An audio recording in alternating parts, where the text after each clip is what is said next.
Then next हम देखेंगे stability of suspension. So stable suspensions कैसे होते हैं हम इसके अंदर देखेंगे। Okay, stable suspension can be redisperse homogeneously with moderate shaking and can be easily poured throughout its shelf life. अब इसमें क्या होता है कि जो स्टेबल सस्पेंशन जो होते हैं, जब तक के उसकी जो शेल्फ लाइफ होती है तब तक हम उसको, अगर वो सेटल डाउन भी हो जा रहे हैं उसकी पार्टिकल साइज नीचे, तो हम उसको मॉडरेट शेकिंग भी कर रहे हैं उसकी, तो वो इजीली मतलब वो रीडिस्पर्स होमोजीनसली यूनिफॉर्म रीडिस्पर्स हो जाते हैं उसकी पार्टिकल्स, और वो इजीली पॉट भी हो जाते हैं जब तक कि उसकी शेल्फ लाइफ होती है। Okay, the most stable pharmaceutical suspensions are flocculated. अब जो ज़्यादा स्टेबल सस्पेंशन जो होते हैं वो कौन से होते हैं? फ्लोक्यूलेटेड सस्पेंशन होते हैं। The suspended particles are bonded together physically to form a loose semi-rigid structure. The suspended particles are said to uphold each other while exerting no significant force on liquid.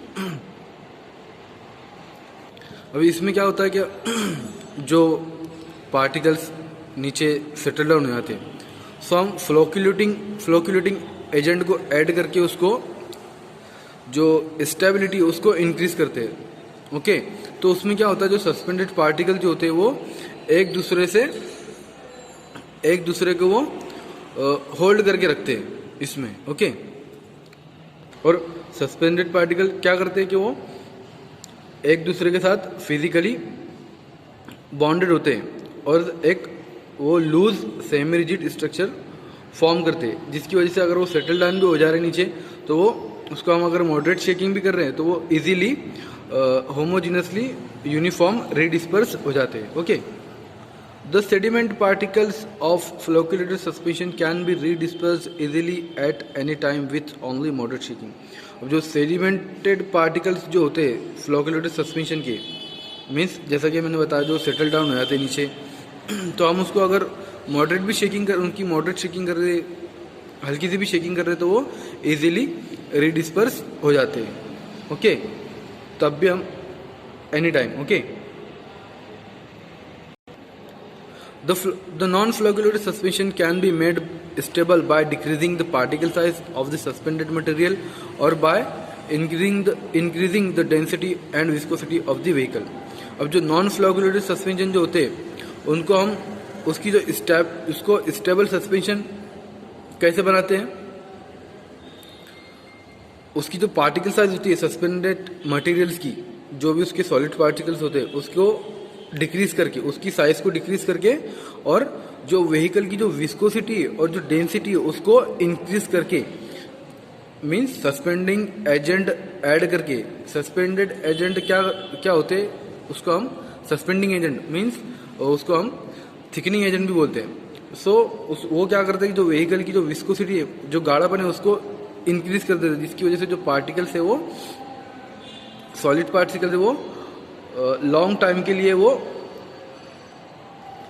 Solution के अंदर, vehicle के अंदर वो stable रहते हैं। Okay, अब हमने तो देखे कि स्टेबल सस्पेंशन कैसे होते हैं।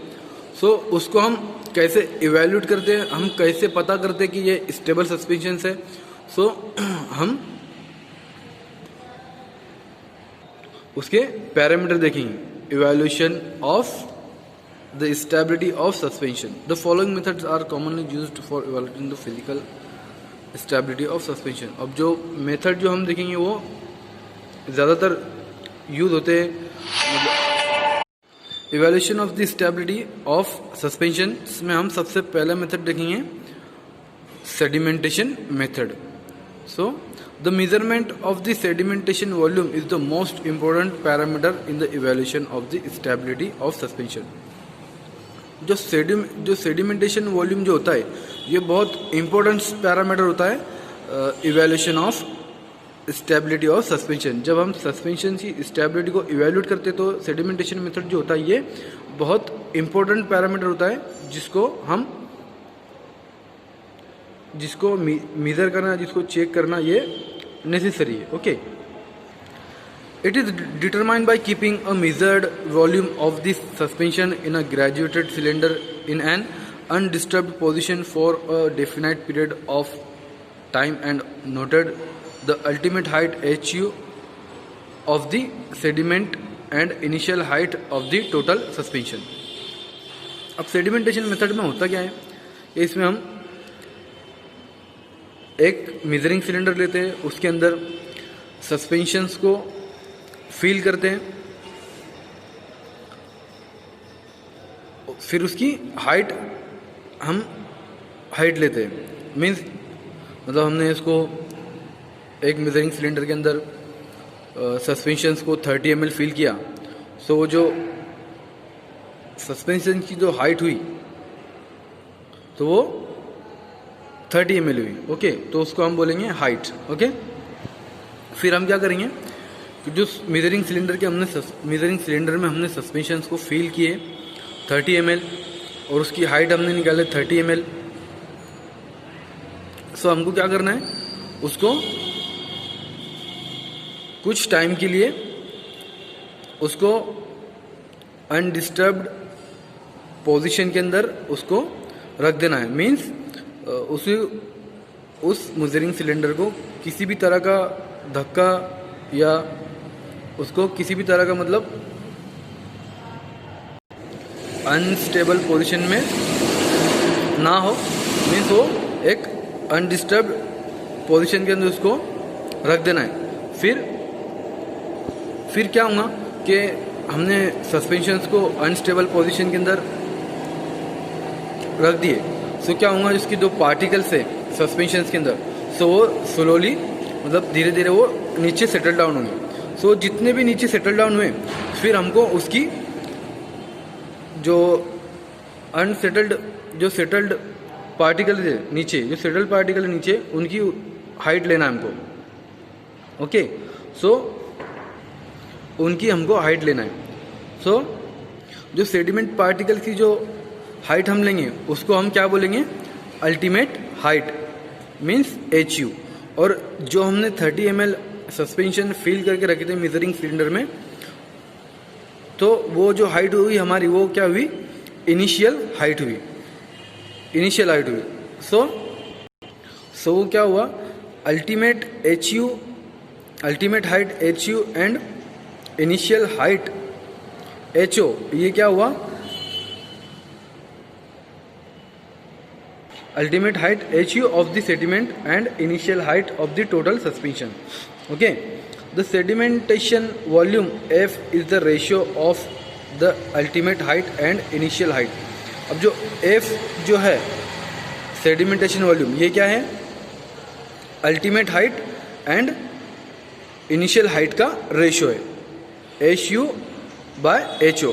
ओके, सो जब हम उसका सेडिमेंटेशन वॉल्यूम जब उसको प्लॉट करेंगे, सो वो प्लॉट कैसा आएगा, अगेंस्ट टाइम के अगेंस्ट आएगा उसका plot. Okay, the graph indicates the sedimentation pattern of suspension on storage. अब जो उसका ग्राफ जो आएगा वो क्या इंडिकेट करेगा,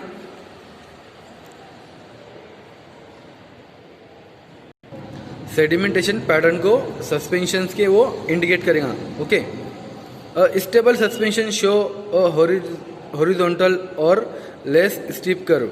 अब जो स्टेबल सस्पेंशन जो होता है वो क्या शो करता है, अगर हमारा सस्पेंशन स्टेबल है तो क्या शो करेगा, हॉरिजॉन्टल और लेस स्टीप कर्व को शो करेगा। The evaluation of redispersibility can also be redetermined by shaking the suspension and again find out the sedimentation volume. और अगर हमको अगेन उसका इवैल्यूएशन करना है उसका सेडिमेंटेशन का, तो फिर हम उसको शेकिंग करके फिर उसको उसकी रीडिस्पर्सिबिलिटी को हम चेक कर सकते हैं शेकिंग करके। ओके, देन नेक्स्ट मेथड हम देखेंगे micromeritic method. The stability of a suspension depends on the particle size of the disperse phase. जो सस्पेंशन की जो स्टेबिलिटी होती है वो हमारा जो डिस्पर्स फेज जो होता है, डिस्पर्स फेज जिसको बोलते हैं हम, जिसमें हमारा सॉलिड हम व्हीकल के अंदर डिज़ोल्व करते हैं या उसको मिक्स करते हैं, तो हमारे सॉलिड मटेरियल की जो पार्टिकल साइज है, सो वो पार्टिकल साइज पर सस्पेंशन की जो स्टेबिलिटी होती है वो डिपेंड होती है। The size of the particle in a suspension में ग्रो एंड में ultimately leads to the formation of lumps और किकिंग। और जो पार्टिकल साइज होती है सस्पेंशन की, तो अगर वो उसकी वजह से क्या होता है कि उसकी वजह से वो लम्प्स, गांठ और केकिंग भी मतलब फॉर्म हो जाता है सस्पेंशन के अंदर। सो उसकी जितनी पार्टिकल साइज कम होंगी उतना हमारा सस्पेंशन स्टेबल होगा और उतना अच्छी उसकी स्टेबिलिटी होगी। Okay, so any change in the particle size with reference to time will provide useful information regarding the stability of a suspension. So अगर पार्टिकल साइज के अंदर अगर कुछ भी चेंजेस होता है, सो वो हमको स्टेबिलिटी ऑफ सस्पेंशन के रिगार्डिंग वो हमारे को इन्फॉर्मेशन प्रोवाइड करता है। ये इन्फॉर्मेशन प्रोवाइड करता है कि वो उतना उसकी स्टेबिलिटी कितनी है, उसके अंदर कोई चेंजेस हुए या नहीं हुए, या फिर उसकी मतलब एक दूसरे वो पार्टिकल्स में उसके अंदर लम्प्स या केकिंग फॉर्म तो नहीं कर ली। Okay, a change in particle size distribution and crystal habit may be studied by the microscopy and counter method. So अगर सस्पेंशन के अंदर पार्टिकल साइज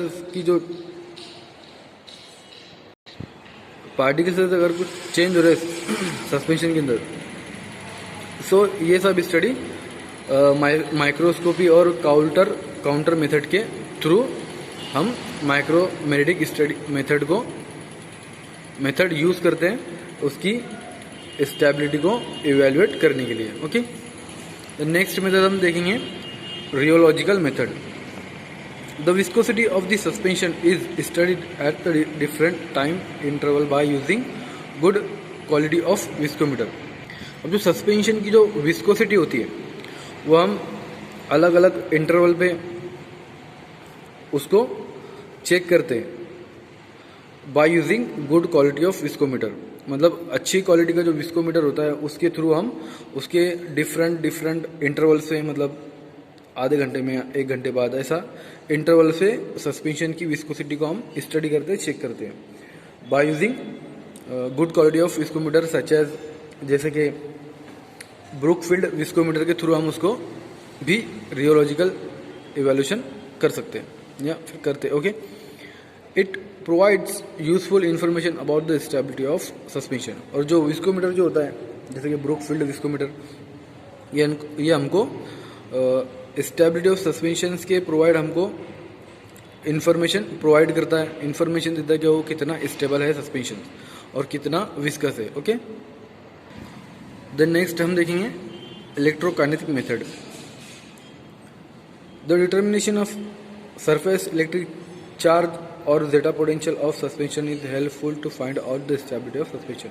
अब जो इलेक्ट्रोकाइनेटिक मेथड जो होता है उसके अंदर जो वर्ड है ये zeta potential of suspension is helpful to find out the stability of suspension. अब जेटा पोटेंशियल क्या होता है, क्या जेटा पोटेंशियल जब ये हमको सस्पेंशन की स्टेबिलिटी फाइंड आउट करने में बहुत हेल्प करता है। तो जेटा पोटेंशियल एक्चुअल में क्या होता है कि जेटा पोटेंशियल ये इंडिकेट करता है degree of electrostatic repulsion between adjacent similarly and charge particle in dispersion medium. अब डिस्पर्शन मीडियम के अंदर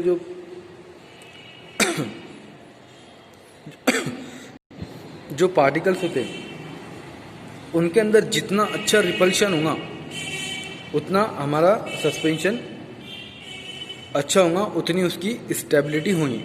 मीन्स वो पार्टिकल एक दूसरे से दूर रहेंगे। ओके, जितना रिपल्शन अच्छा होगा उतना हमारा सस्पेंशन अच्छा होगा या फिर उसकी स्टेबिलिटी भी उतनी अच्छी होगी। ओके, अब जो स्मॉल पार्टिकल जो होते हैं उसका जेटा पोटेंशियल जो होता है वो हाई होता है, जिसकी वजह से हमारा सस्पेंशन ज़्यादा स्टेबल होता है। ओके, और जितना उसका जेटा पोटेंशियल लो होगा तो वो हमारा सस्पेंशन स्टेबल मीन्स हम उसको अनस्टेबल सस्पेंशन भी कह सकते हैं, क्योंकि उसके अंदर पार्टिकल एक दूसरे से फ्लोकिल हो जाएंगे और वो जल्दी से वो सेटल डाउन हो जाएंगे। Okay, zeta potential produce more stable suspension because of control flocculation. अब जेटा पोटेंशियल से जेटा पोटेंशियल क्या करता है कि वो हमारे को एक स्टेबल सस्पेंशन को वो प्रोड्यूस करता है। अच्छा, हमको सस्पेंशन वो देता है। क्यों देता है कि वो फ्लोकुलेशन को वो कंट्रोल करता है by the repulsion. Okay, electrostatic repulsion उसके अंदर जो होता है उसकी वजह से वो हमको डिस्पर्शन मीडियम के अंदर जो इलेक्ट्रोस्टैटिक रिपल्शन होता है उसकी वजह से वो फ्लैकुलेशन को कंट्रोल करता है, जिसकी वजह से हमको स्टेबल सस्पेंशन मिलता है। Okay, the zeta potential can be calculated from the migration velocities of the particles measure by the electrophoretic method. अब जो जेटा पोटेंशियल है जो उसकी माइग्रेशन है वो हम इलेक्ट्रोफोरेटिक मेथड से उसको मेजर करते हैं। अब इलेक्ट्रोफोरेटिक मेथड क्या होता है? इलेक्ट्रोफोरेटिक मेथड ऐसा होता है कि इसके अंदर माइग्रेशन एंड सेपरेशन होता है चार्ज पार्टिकल्स का। Okay, under the influence of electric field. Okay, जिसमें इलेक्ट्रोफोरेटिक सिस्टम के अंदर दो इलेक्ट्रोड होते हैं जो एक दूसरे के अपोजिट चार्ज होते हैं, जैसे एनोड और कैथोड, जो कि कनेक्टेड होते हैं कंडक्टिंग मीडियम से, जिसको हम इलेक्ट्रोलाइट्स कहते हैं। ओके, अब इसमें होता यह है कि वो पार्टिकल की साइज और इलेक्ट्रिकल चार्ज की बेसिस पर जेल के थ्रू सेपरेट करने के लिए यूज होता है। ओके, किसमें? इलेक्ट्रोफोरेटिक मेथड के अंदर। अब इसमें जो जेल जो होता है, जेल के अंदर पोर्स होते हैं जो सीव का काम करते हैं, मीन्स छलनी का काम करते हैं। ओके, जिससे स्मॉल पार्टिकल्स लार्ज पार्टिकल से ज़्यादा फास्ट मूवमेंट करते हैं और जल्दी से सेपरेट हो जाते हैं। ओके, तो हमारा यहाँ पर चैप्टर नंबर सस्पेंशन एंड हुआ। ओके।